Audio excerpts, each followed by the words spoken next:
Wind Horse is our innate ability to uplift ourselves and our environment by giving rise to a positive energy that is both relaxed and disciplined.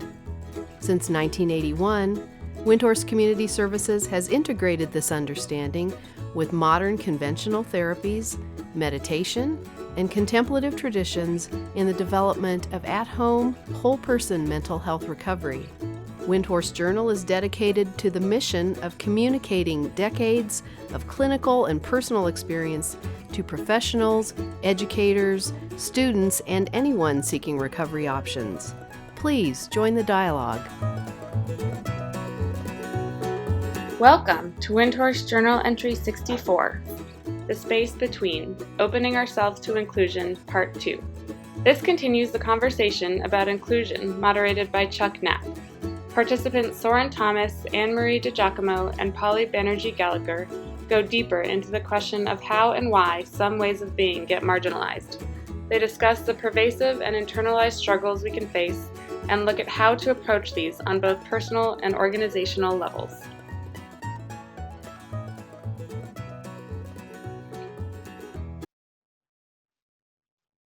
While binary othering occurs between individuals and between groups of people, it also occurs within our own mind, as we may not acknowledge or accept parts or all of ourselves. How do you suggest working with our own internal binary thinking? What this question makes me think of is the ways in which I've internalized right and wrong about myself. And those, for myself, the internalized homophobia, internalized transphobia. And, on the one hand, I feel like when I am with a group of people and I'm educating, feel like I use that to my advantage as a way of leveling the playing field. Really none of us can escape this. Racism, homophobia, transphobia, ableism, they affect all of us. And my own internal struggle with transphobia and homophobia is that I still feel that I am doing something wrong, that my way of being and moving through the world is wrong. And I have to remind myself, and I have to surround myself by a community who, validates me and provides other messages.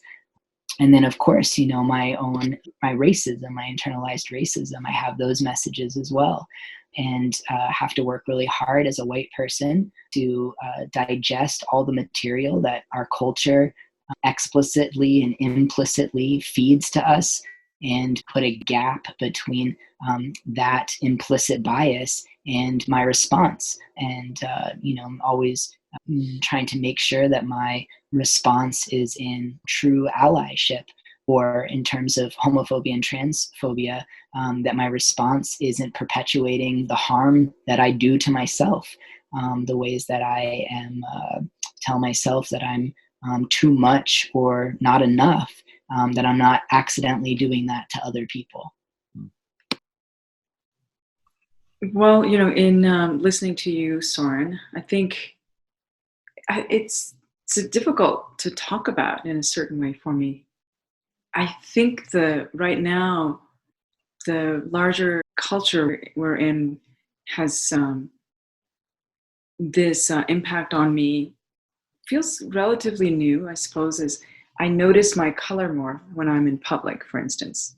Suddenly, I project what others may be thinking about me because I don't look like them. And that was never really my feeling in the past. Even as a young person trying to fit in to this country, I never thought that I ever wanted to be any other color, because this is my color. So, but now, not that I'm wanting to be another color, what I'm noticing, and it's an interesting twist, because we're in this pandemic where we are isolating more. I want to isolate, and I'm glad to be isolating. And I'm also noticing that I have a client who has been speaking to this herself, that she has a partner who is white, and she suddenly feels like people are looking at her and is wondering, why is she with a white person? So I'm wondering how I guess it's this part about inside outside. Like, how much of it is me making this stuff inside of myself and being more maybe subtly and not so subtly aggressive towards myself? But how much of it is the greater message that we are getting in the culture from what we're seeing, what we're hearing, and the helplessness, especially in this climate that we're facing? How much of that is really influencing us? So for me, it's a little bit difficult to sift out how much of it is just internal aggression that I'm creating and how much of it is I'm taking it in and then putting it towards myself. So yeah, it's a very tender topic, I think, because it's sad to have to go through this. And then it's been sad for me to watch my client take all of this in, and it can feel like an assault to your system. So I've been joining her in that of like, yeah, this is something we go through. And, because when you walk out in public, it's not like, even with the mask on, it doesn't change that much for me. So that's been a very interesting dynamic in my own mind that I've been watching. When I hear you talk about, trying to tease apart your own maybe harshness with yourself, I forget your exact words, I apologize, Polly, the harsh messages that you're receiving from the larger culture, I just think about the fact that oppression has been around for so long. And one of the hallmarks of this is that, discrimination and oppression, while they are explicit, in some ways no longer have to be, because we perpetuate them in ourselves. And that's the really hard thing for me to say out loud, to admit that the oppressor no longer even needs to be with me in the same room for me to perpetuate violence against myself. And it is very difficult to tease those apart. So just acknowledging, I seeing some of the struggle there in you, and feel that very much for myself, and a big heartbreak for all of us who are in isolation and during COVID, and still experiencing violence. Yeah. I think in my own life, one of the things in terms of just internalized othering in relationship to homophobia is invisibility. In the way that I look, I often, quote unquote, pass. People assume that I'm straight. They assume that I'm a straight woman. And then the ways in which I accommodated that, certainly early on. And as I became more and more aware of my own internalized homophobia and the ways in which I was uncomfortable coming out in the world as I am, that shifted. But it's ever present, the assumptions that people place on you in terms of who they think you are, who they want you to be, or how you seemingly show up. And I find myself, some of the aggression is, okay, how do I need to look so they freaking understand that I'm who I am and not who they think I am? And do I need to, become more butch? Do I have to identify? There's just all of this stuff that you start to think about and wonder about, and then how to just relax it all. And I am who I am, and I show up as I am. And I think as there's been more and more coming out in terms of the transgender world, that has been so powerful for me in terms of really opening everything up. And maybe this week I'm gonna relate to my femme side, but maybe I'm gonna butch it up at another point, and that I can live between the spaces and not be so worried about any of it other than how to show up as I can, being who I am at any given time.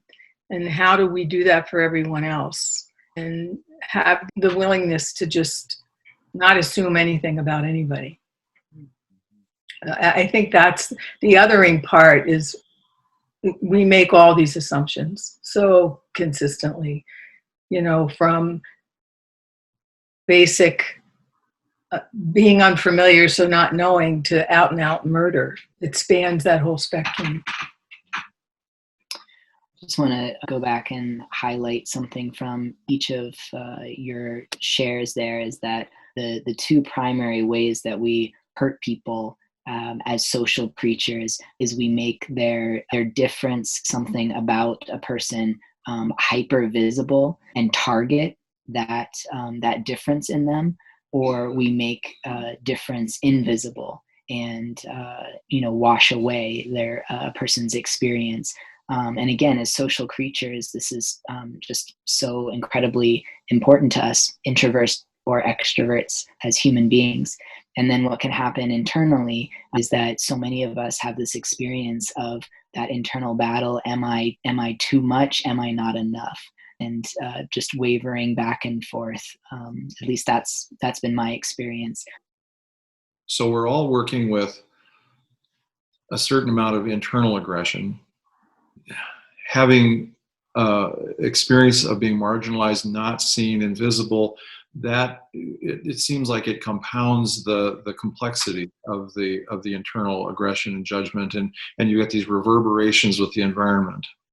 And so, as much as we need to work with this as individuals, our organizations and the greater social environment has tremendous power to perpetuate this kind of binariness, and or to cultivate inclusivity. And so I'd love to hear what you all would have to say about, to organizations, perhaps particularly mental health organizations, about how to further our collective practice and path of inclusivity. Yesterday in our anti-racism and inclusivity dialogue, someone brought up the idea of mandatory training in these areas as a way to make a statement, so to speak, about one's views and attitudes about inclusivity, anti-racism, all the ways in which people are marginalized, and it not being an option, that we all have to begin to decide, make a choice that we're going to understand these things. And I thought that was an interesting point of view, because at Windhorse, we've never done that. We're trying to do it in this more bringing along, which is one of the skills of basic attendance, bringing people along versus saying, time's up, enough's enough, we have to understand this together. So I think that's one piece of looking at our structures and our systems that kind of bring along versus this is who we are. Mm-hmm. We are an organization that stands in this way in understanding how we're going to really dismantle our processes, our systems, so that there is genuine and powerful inclusion. Yeah, I agree with this educational aspect. I feel more training, when you said, Chuck, about other organizations, I really feel like self-reflecting as an organization ourselves, right? To look at where we are right now and where do we want to be? And then how do we find people who don't look like us or white, and not assume that people will just show up as they do. We were talking last night with the same dialogue that Anne-Marie was talking about, redlining. And it was really interesting to look at a map of what Boulder looks like and the percentages of different race individuals that live here. So what do we do to kind of invite more diversity instead of just wait passively for people to find us somehow?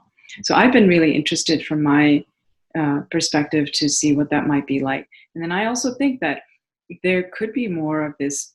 Yeah, this isn't an option for us to learn about each other anymore.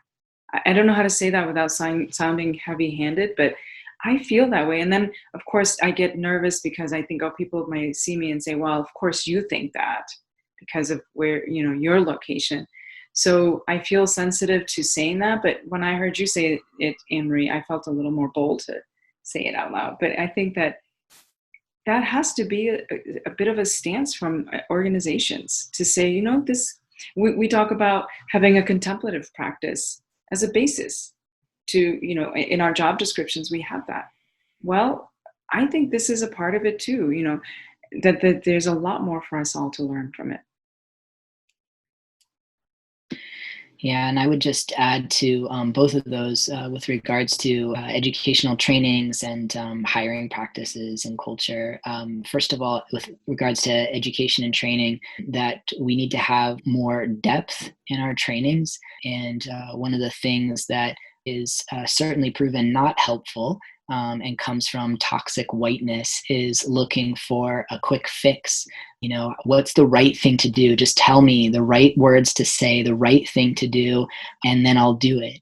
And that's not how human relationships work. That's not how we're going to find ourselves getting out of this mess. It's really got to be about those depthful trainings that lead to lasting, changes and the ability to continue to have conversations and learn.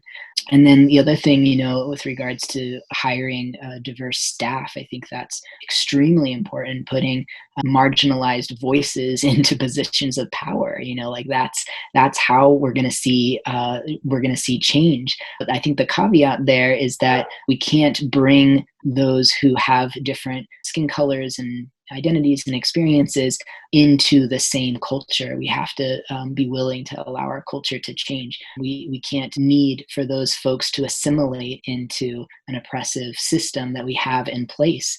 So by bringing different individuals on board and incorporating them into the organization, we have to be willing to let their voices change the system. And so, yeah, just wanted to add those things. That's such a crucial point. This is, I was thinking about this. I am a product of assimilation, the way I speak, the way I look, the way I dress, so it's taken a lot to try to hold on to a bit of my own ground. So I just feel really touched you said that, because it just something clicked for me of like, oh yeah, this is the other thing to watch out for, because as a dominant culture in the white community, you just want everybody to fit right in and don't say anything that will rock the boat or do anything. Yeah, absolutely. And, some of those things are so deeply embedded in who we are. It will take a while for us to unearth them. But I think a great starting place is to ask people, what are they leaving at the door and why? What kinds of code switching are people doing? What parts of their identities can't they bring? And, that's a great place to start. So then how can we create a culture where people don't feel the need to code switch and do feel that they can bring all of themselves in? And then I still think even if we get to that point, then there's still internalized messages that are going to take all of us time to get through. But at least that feels like a good place to start, is what are we already aware of and can work through? And then we'll get to the part that we're not aware of, because there definitely is that too. Well, and in your organization, of course, the people that are working there have similar social locations. In Windhorse, that isn't the case. And there's, relative to the number of people that work there, there's a handful of people coming from marginalized locations. And so I really appreciated this idea of how do we have dialogue and even bring the dominant perspective up to date, that there is code switching. I think people don't even know or understand that that's happening. You're swimming in the water that you're swimming in, and so you have no idea that somebody's coming in and getting in your water and being different, because you don't have to get into their water. I think this dialogue that we're starting begins that process. And then how can more and more people join that dialogue so we actually start to understand who each other are and that these things are happening all the time. You know, one of the basics of contemplative psychotherapy, and I think in the hearts of anybody who's working with people, is we don't want to cause harm. I think in the Windhorse approach, I believe, is more inclusive than what we probably are functioning as an organization. So for a long time, we've been trying to synchronize the organization with the Windhorse approach. And I think this is a really important aspect of catching up to ourselves. And I so appreciate you, all of the intelligence and heart the three of you brought to this today. And I have to say in particular, Anne-Marie, your passion for this for so long has been so a voice in the darkness at times, and it's picking up energy. And I just thank you so much for all you brought us along. Thank you. Thank you. Thank you.